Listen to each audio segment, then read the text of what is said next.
Olá! Vamos mergulhar hoje numa tecnologia que simplesmente mudou a forma como o mundo inteiro conversa, fazendo a distância praticamente desaparecer. Vamos desvendar a revolução do VoIP. Para começar, vamos fazer um exercício de memória. Quem aí se lembra do custo de ligar para outra cidade ou, pior ainda, para outro país? Cada minuto na linha era contado nos dedos e a conta no fim do mês, nossa, podia ser um susto.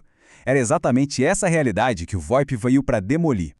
Ok, vamos lá. Para a gente entender o tamanho real dessa transformação, a gente precisa primeiro dar uma olhada em como era o mundo da telefonia antiga, um mundo que era governado por fios de cobre e pela distância física.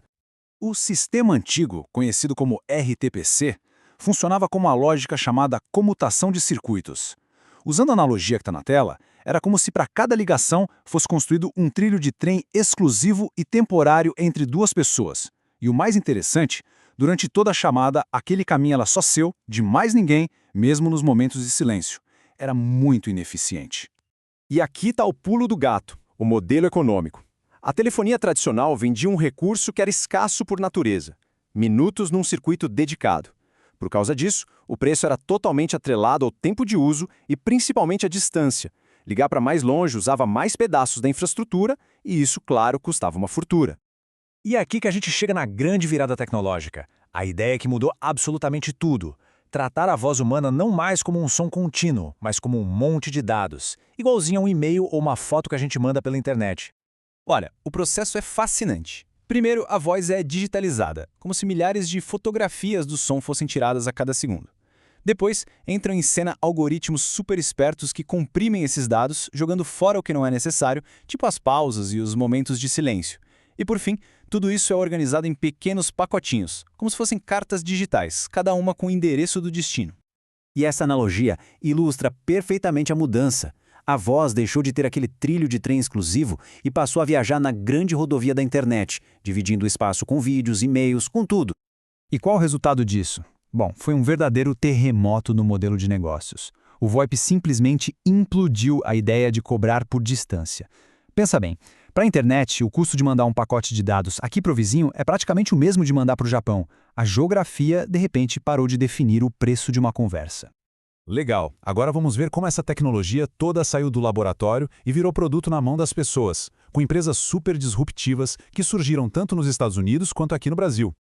Lá nos Estados Unidos, a grande pioneira foi a Vonage. A genialidade deles foi pegar algo super complexo e transformar numa experiência muito simples. Eles mandavam uma caixinha azul para a casa da pessoa, bastava plugar o telefone antigo nela e pronto. A experiência era a mesma de antes, mas a conta era uma fração do preço, com ligações ilimitadas. Já aqui no Brasil, essa história tem um protagonista claro, o Vono. Ele foi lançado pela GVT numa estratégia brilhante da empresa para conseguir clientes no Brasil inteiro sem precisar enterrar um centavo em cabos novos. Foi literalmente o seu cavalo de Troia digital. E o Vono tinha umas funcionalidades que simplesmente conquistaram o mercado. A principal era do nomadismo.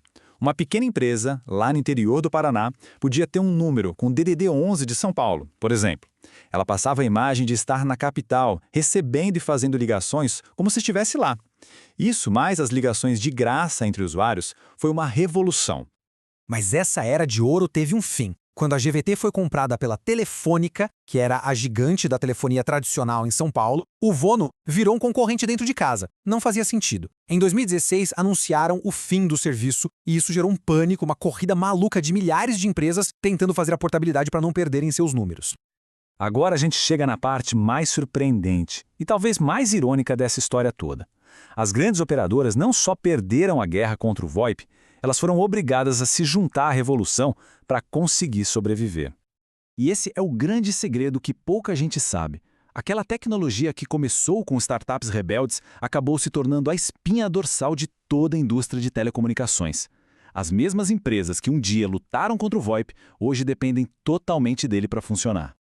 E olha só como a transformação foi brutal. As operadoras simplesmente substituíram prédios inteiros, cheios de equipamentos físicos, por software rodando em data centers. As redes ficaram muito mais eficientes, baratas de manter e infinitamente mais fáceis de ampliar. Para a gente ter uma ideia da dimensão disso, a operadora Oi sozinha removeu mais de 370 mil quilômetros de cabos de cobre antigos da rede dela. Toda essa montanha de metal se tornou obsoleta. E aqui está a prova no nosso dia a dia.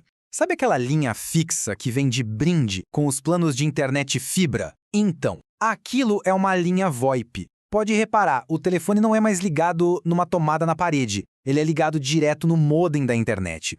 É um serviço antigo sendo totalmente emulado por software. Certo, mas por que essa história toda ainda importa tanto hoje? Porque essa revolução é o que serve de base para as ferramentas de comunicação superpoderosas que a gente usa, principalmente no mundo dos negócios. O telefone antigo era só um telefone. Ele fazia e recebia ligações. Fim. Hoje, as plataformas VoIP para empresas são verdadeiras centrais de comunicação. Elas têm menus de atendimento, gravação de chamadas, relatórios de produtividade, ramais no celular, coisas que antes só uma mega corporação podia pagar, hoje estão ao alcance de qualquer negócio. No fim das contas, a grande lição é a da desmaterialização. Todo aquele hardware físico, os fios, as centrais gigantes, tudo isso foi trocado pela leveza e pela flexibilidade do software. A comunicação deixou de ser uma coisa física e se tornou uma coisa lógica. E isso deixa a gente com uma questão para o futuro. Agora que a voz virou só mais um tipo de dado, mais um aplicativo rodando na internet, junto com um streaming de vídeo, jogos e redes sociais, quais são as próximas fronteiras? O que mais vai ser possível criar quando a nossa voz é essencialmente apenas código?